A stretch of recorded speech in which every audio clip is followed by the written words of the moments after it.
खुलुमबाय स्टुडियाव दं आं किलिखां ब्रह्म मोनसे गिदिर खौरां लाख लाख लाइमोनफोर आरो फरायसाफोरनि थाखाय गोजोनथाव खौरां सरकारा 9 लाख रांसिम लाइमोनफोरनो लन होगोन नंगौ मिरु सरकारा फरायसा आबादारि फालांगियारिफोरनो बायदि हाबा मावनो थाखाय लन होगोन जुदि नोंथाङा सासे फरायसा अब्लाबो नोंथाङा बे लनखौ मोननो थाखाय आर'जलाइ होनो हागोन आरो नोंथाङा सासे आबादारि अब्लाबो नोंथाङा आर'जलाइ होनो हागोन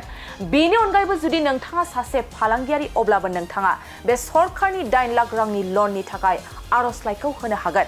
थारैनो नोंथाङा बे लननि थाखाय वन स्टप डिजिटल पर्टेलनि गेजेरजों आर'ज खालामनो हागोन नंगौ मिरु सरकारा गोबां लाइमोनफोरनि थाखाय बे सुबिदाखौ होदों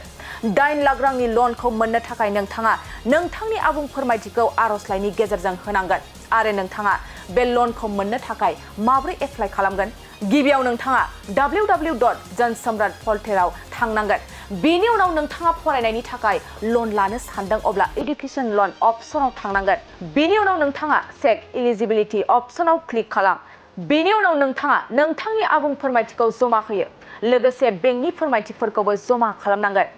बेफोर गासै फोरमायथिफोरखौ गथायखांनायनि उनाव नोंथाङा 9 लाख रांनि लनखौ मोननो हागोन